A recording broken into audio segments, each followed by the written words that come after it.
Welcome back to the Empowa podcast. My name is Blaine, and today we are joined by Tim, CEO and co-founder of IAMX, a digital identity solution building on Cardano. So Tim, cheers for coming on the show. Thank you, Blaine. We could probably dive straight in, but to start us off, can you please do a quick introduction on who you are and what you do? Yes, my name is Tim Heidfeld. I'm the co-founder of IAMX.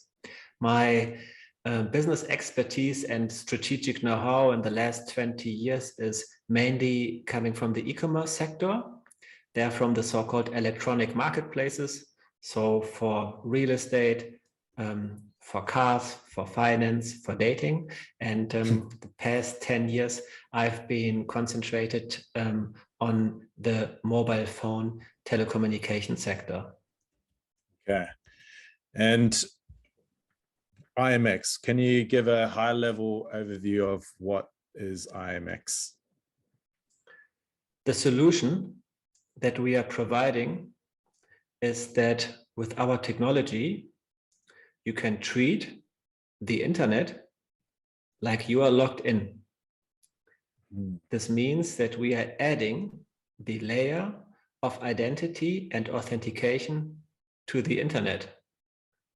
This means you never have to fill in one form again, and you own your identity, and you can prove your identity in one click.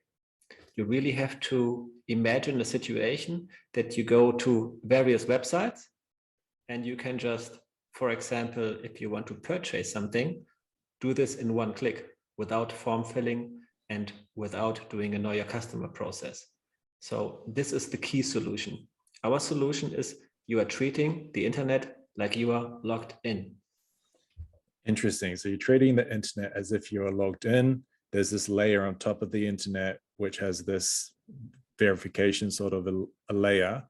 But why do we need this layer in the first place? Can you maybe touch on some of the problems that you're looking to address?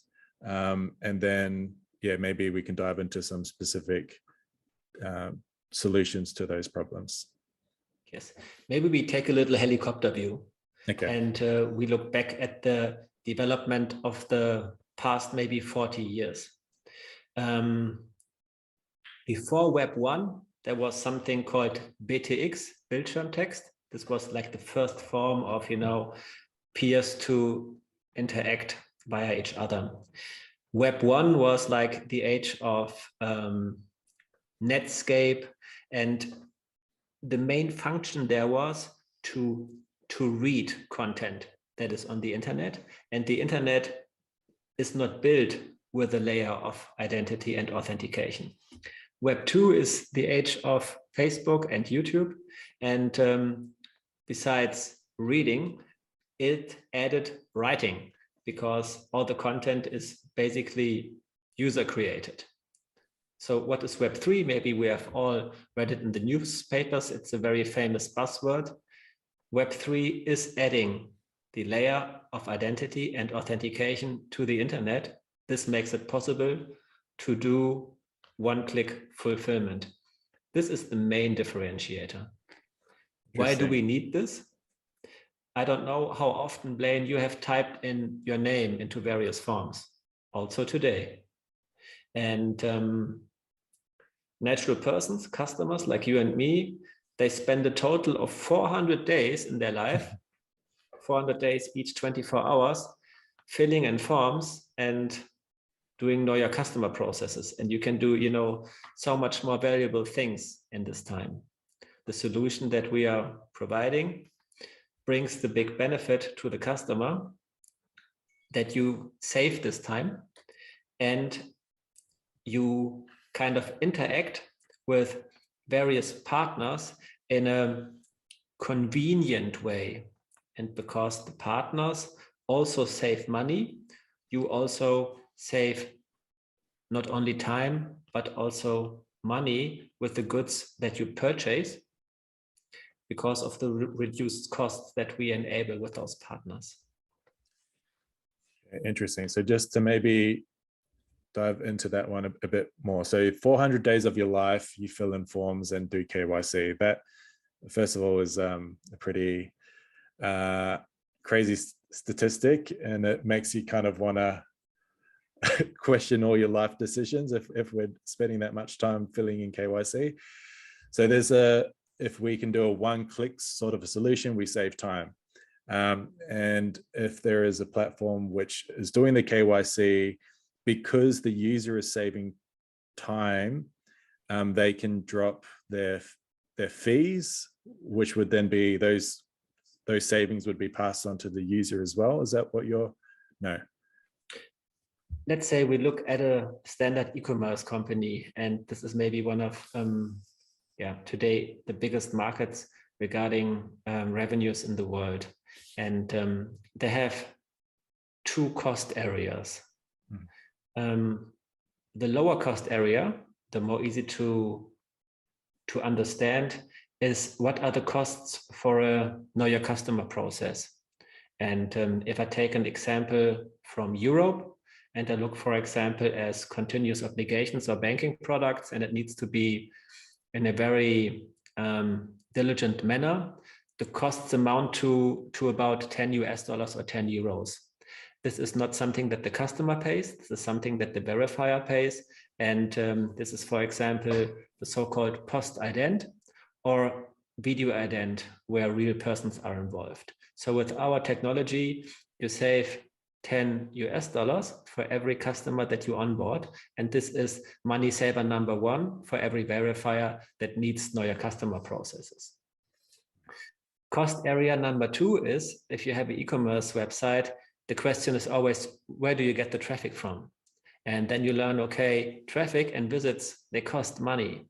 And the average price amounts to $1.50 per visit.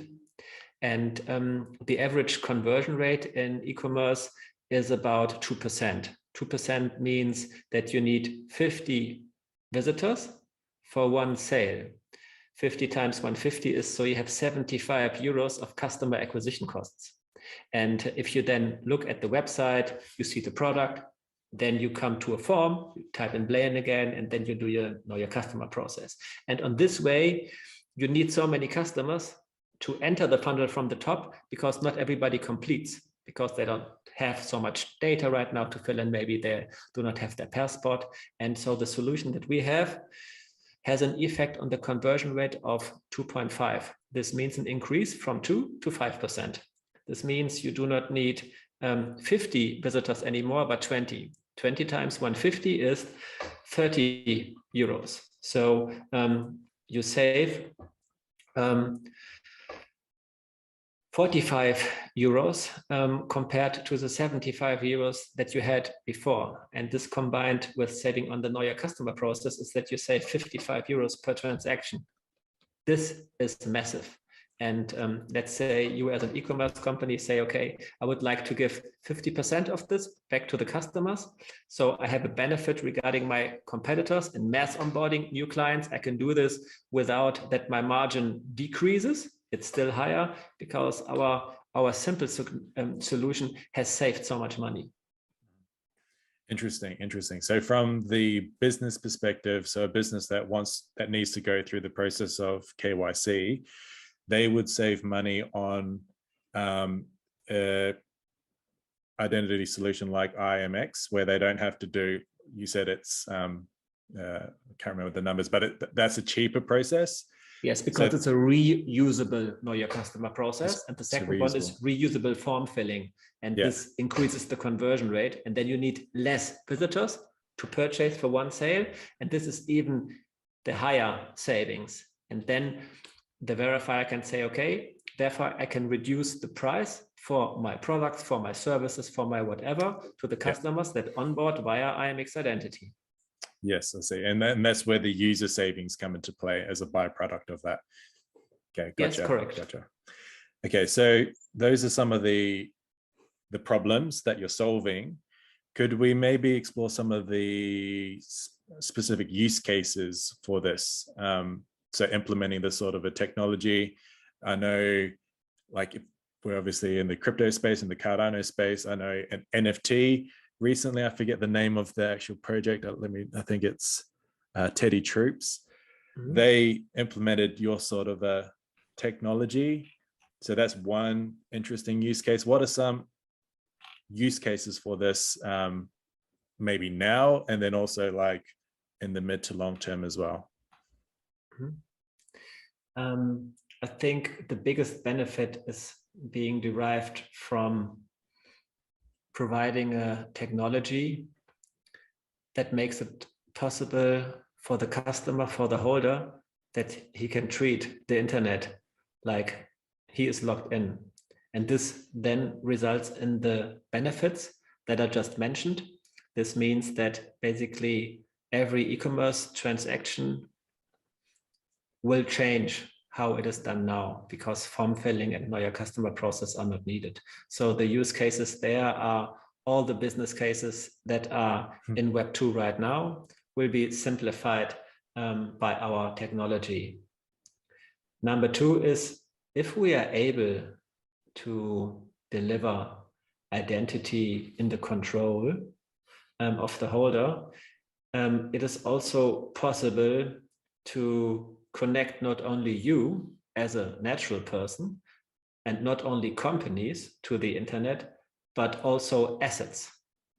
What does it mean to connect an asset to the internet? How can we imagine this?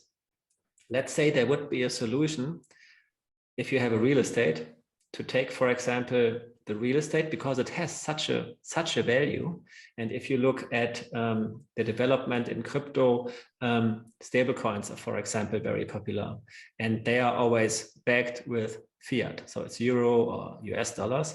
And I think the total value of private owned real estate worldwide is, I don't know how high the number is, but it's like 5 digits higher than the complete world, than the complete market volume of the US dollar. So let's say our technology also makes it possible that you put real estate as a collateral on the chain to back the stablecoin, or to take out a loan against this, because we add certain standardized rights and certain real world anchors that this is possible.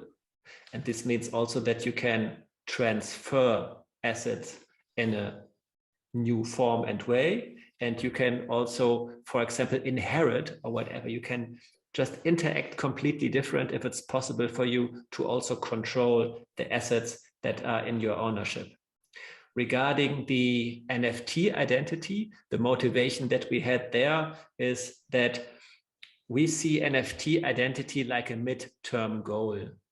Our wish is that we may contribute to the ecosystem, that everybody can use this benefit of, treating the internet like you are logged in, but to add the identity to assets is something that is good for buyer and seller.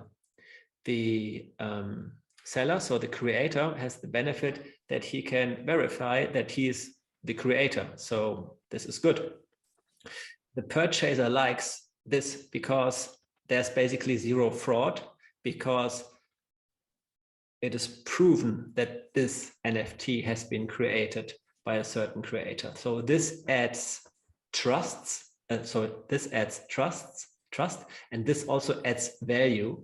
And this also enables a much higher second market sales volume. We have done this once, just for a proof of concept, with an artist that has never done a crypto project. 5,500 NFTs sold out between less than 48 hours with, I think, almost 300,000 ADAs. And the second market volume till now, and we did this at the beginning of March, is even higher. So what we have done there is adding trust. And the effect was that it was directly sold out, and that it had a great benefit on the second market sales volume, because you can just rely on the product that you are buying, that it is real. Interesting. I'd like to just maybe unpack the NFT identity just a little bit, because obviously NFTs are a big part of what we do, and also within the Cardano space and crypto space, NFTs, you know, it's a bit of a buzzword. Everyone's kind of wanting to get involved in some way. So I know through purchasing NFTs, there's like a policy ID, which kind of serves as like a fingerprint for that sort of a collection. So how would that differ from this sort of a NFT identities? Like in my head, this is how I visualize it, and maybe you can kind of tell me where I'm right or wrong. But the policy ID verifies an NFT belongs to a collection. Like this is part of the kind of the blockchain. There's a policy ID per collection, so that's one form of a verification. But this NFT identity that you're talking about is maybe linking that NFT to a person or an identity, or like a creator. Is that maybe one way to differentiate the two? Or how? Yes. Yeah. Yes, okay. Exactly. And we also had the goal that this is much more easy to understand. So policy IDs, where do you find them? You always have a little thing there that says, okay, it is somehow proven, but as a purchaser, it's sometimes hard to really understand whether this NFT is real or not real.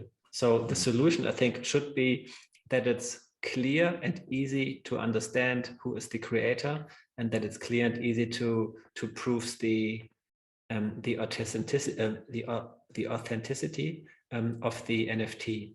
So what we add to the policy ID is very simple. Let's say that Blaine is a creator, and he has done a certain collection. What we check then is whether you can successfully log in to your social accounts. We have developed a technology that includes, I think, 14 or 15 various sources. So it's Twitter, Facebook, Discord, Instagram, GitHub, the marketplace account, YouTube, website. We offer IBAN verification and other stuff, but it's basically when you have been logging in to Blake Twitter, Blake LinkedIn, and all those things that I just mentioned 14 times successfully, it's very probable that Blaine is really the creator. Furthermore, we add the fans and the amount of followers that the creator has next to Twitter, next to Facebook, next to Instagram. So this also gives you, in your decision-making process, a real good checking source that this NFT is real. And we display this via a little eye next to each NFT. So when you mouse over it, there's a little box that opens and that gives this information. And then you can decide whether you want to purchase this or not. So the goal is to integrate this on various NFT marketplaces like NFT Maker Pro, to integrate this in wallets, and not only to integrate it in the Cardano ecosystem. Our technology is more, let's say, a little bit agnostic. It works on any ledger and any ecosystem. It's just a very, very simple piece of software. You can think about it like a Lego or like a Minecraft building block. It can be used everywhere, and it is owned by the creator, and it's portable. Okay, so it's okay, I think that's a good explanation of those differences. And I think for those that are interested about this part in particular, there's an interesting graphic on your deck, on your website, on your IAMX deck, which visualizes this bit where you hover over and what pops up. So yeah, recommend checking that out. The part that you said about it being chain agnostic, so that layer doesn't sit on a particular blockchain, that layer sits on the internet. Whenever you talk about data, you talk about you need some kind of container where to store this data. And this is the so-called DID. It means a decentralized identifier. And the DID that we have developed, and it's also registered with the World Wide Web Consortium as a standard for our solution. We have developed this in a way that it works on basically every ledger, and not only on a ledger. You can integrate this in various projects, in protocols, in software solution. It's simple and portable, and it can be used to connect buyer seller application, and it makes it possible that you really have those so-called asynchronous workflows. I don't know whether this was too complex. Yeah. Does that container that storage of information, does that live on Cardano? Or yes. Yeah, okay. But, so that lives. But you can also store this on Bitcoin. You can also store it on Ethereum. Okay, you can store it on Solana. It's chain agnostic. Yeah, it's called DID, then IAMX, and then basically any ledger. And it's also visible in writing like this. You just decide the storage, whether it's Cardano or something else. Okay, so that container, there can be multiple containers that IAMX connect to. Yes, but the customer, the holder, you, for example, Blaine, can decide if you say regarding your identity, where do you want to store it? You know, some people like Cardano, some like Ethereum, some like Bitcoin, some like Solana. So the storage is possible everywhere. Right now, we support from today 43 different DID methods. 43 different DID methods. Yeah, you can say this is the same like 43 different ledgers. Okay, interesting. And you mentioned it being simple in the sense that you can, I guess, simple in terms of it being portable. I think that simpleness, and sometimes that has maybe a bit of stigma attached to it, but it being simple, I imagine, is an important ingredient in terms of making it like buy in one click. So that whole one click process. It means simple to manage. When I mean simple is regarding the architecture of this little, let's call it a container, is maybe I may talk about this for a moment, because then it's better to understand. It is customer owned, so you own it, Blaine. You control it. It is portable for you only. It is decentral, for example, stored on Cardano. We have developed this in a way that it is compliant with data protection and AML in every country. It is completely interoperable. It has an open architecture. It is user-centric. It is secure. It is multilingual, so you can use this in various languages. It is completely privacy ensured, and it is technology neutral. So Cardano, yes, but it works on basically every decentral form, and it is simple to manage. Those are the most important elements of this piece of software. You control it, for example, via an identity wallet. So we are developing an app for this. We have developed already a browser plugin in Chrome for this. This is how you control this and interact. Yeah, I think that definitely makes sense. I mean, humans are a global species, and we're only becoming increasingly more global. So we kind of, if we're having some sort of identity solution, it needs to be, I guess, flexible and adaptable and portable for different, I guess, situations wherever you are. Like if you just close yourself off to one thing, then it just limits the number of applications you can use it for, I guess. Yes. Yeah. And it is independent from the form of payment. So just that we understand this, you can still store your identity on Cardano.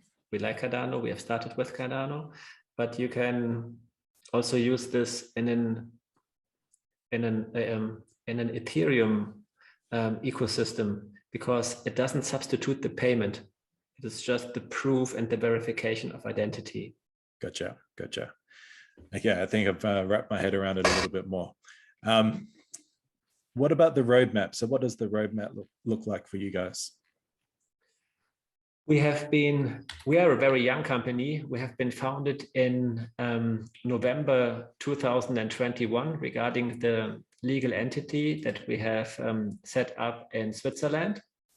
In the same months, in November 2021, we have delivered our first proof of work with a German mobile telecommunication provider.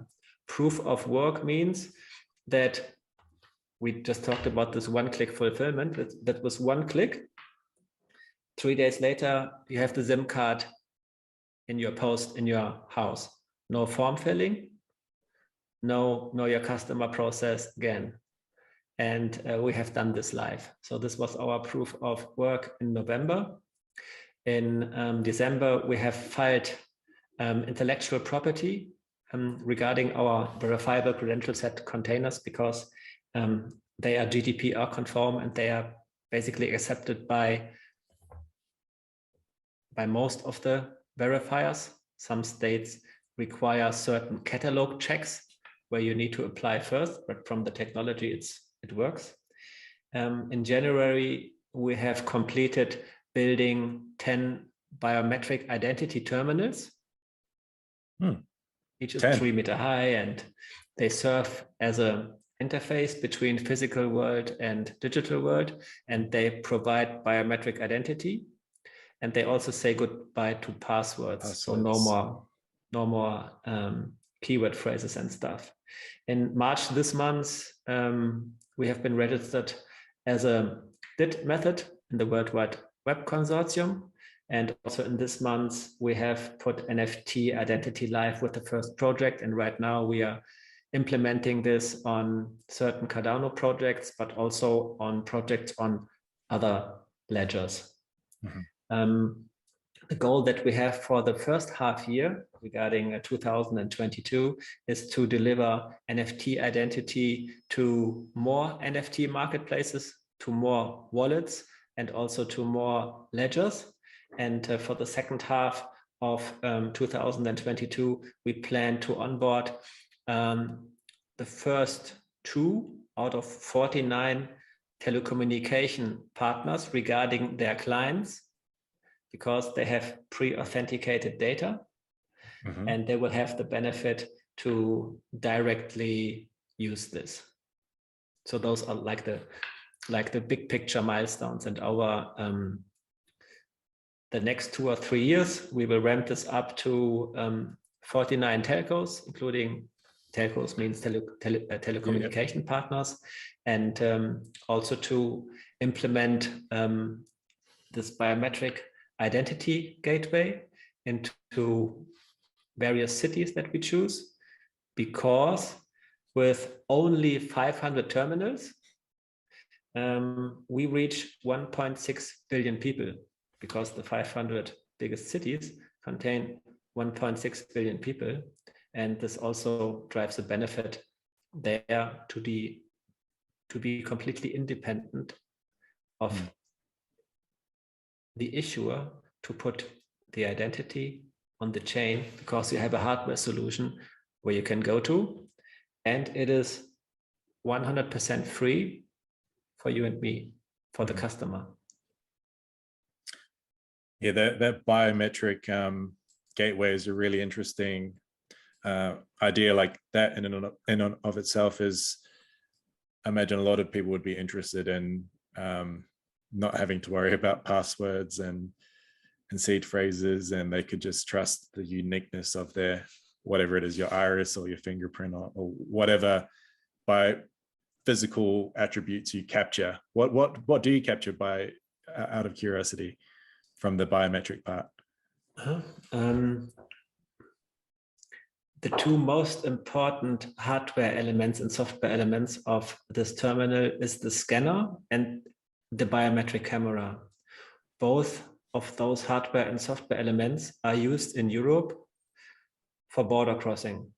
So you have to think of a technology standard that is so high that it's used when you, for example, enter a European country from another country in the world. The biometrics that we take is the face, and we take the fingerprints still and rolled. It is possible to add the iris because it's unique.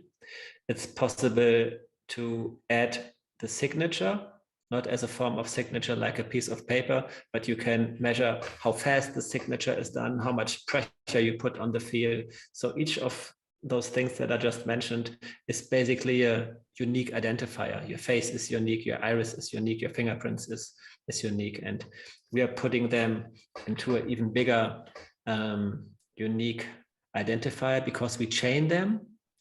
And this then is also delivered into your wallet. Always only just that everybody understands this in a very, very abstract form. So this is a so-called vector-based model. So this would mean even Blaine, if you would give me full access to your wallet, we both cannot see what is really inside those credentials. This is concerning your complete personal data that we just talked about regarding the business cases for the web, but this is also concerning your biometrics. It is only possible to look inside when you already know the answer. So even if you would give me access, we both would see nothing. And therefore, you know, this is always in a state that it cannot be tampered. So it's very, very, very secure. Yeah. Interesting. A lot of exciting things in the works. How, for those that want to learn more about what you guys do and also support, I know you have an ISBO, maybe you can talk about that, but how can people connect with you guys and support your project? If you want to partner with us, the best thing is to send an email, partner@imx.id. This is regarding business partnerships or building an ecosystem together or integrating our identity solution into your ecosystem. So it works. We are happy to do this. All the other forms is on our website, IAMX.id. If you scroll down there we have all the information regarding email, Twitter, Discord, GitHub. We have a list of the pools. We have a delegation center. So there are various forms to get in contact with IAMX. Okay, so we can add any of those links in the podcast description as well, yes, so people can easily connect. I think we're nearing the end of the podcast. There's one more question I'd like to ask you. It's kind of like a futuristic kind of a question, but yeah, really interesting talking about this sort of stuff, because with Empowa, obviously identity solutions would be something that would be looking to integrate in the future at some point. So I think part of this podcast is just having conversations with people that are kind of working in these different areas that would like to also have exposure to in the future, and just kind of learning. It's kind of like an educational resource. So it's yeah, been a really interesting conversation. But for the final question, what excites you the most about the future of decentralized digital identity? I think we have to go back to really understand what digital identity is. And then I think we come to the point that it's probably like a human right, or a human right on identity. And that this is something that you should own and control. And our technology contribution makes exactly this possible. you own your identity with IAMX, nobody else. I love it. I think that's a very succinct answer. Because I think it's this, I think of it in the same sort of a way, like it's a human right. Yes. And I think that makes sense, but I think we've been so conditioned for it to kind of be out of our control that we've almost just acclimatized to it, kind of not being a given or not being the default. But with blockchain, we now have a technology where it can become a default. It can become more of something that all humans have access to, because they should anyway. You know, it should be a human right. So yes, and especially for your business model, you've said that you are starting in Africa. Right now there are 7.9, almost 8 billion people in the world. And regarding a statistic of the World Bank, 1.4 billion have no national ID. And if you have no national ID that you can prove, it's very hard to get a bank account, to get a mobile phone contract. And 240 million are children who have no proof, like a birth certificate. And also there, our solution contributes on providing a form of identity that can be used, and this will make, hopefully, the lives of the people better.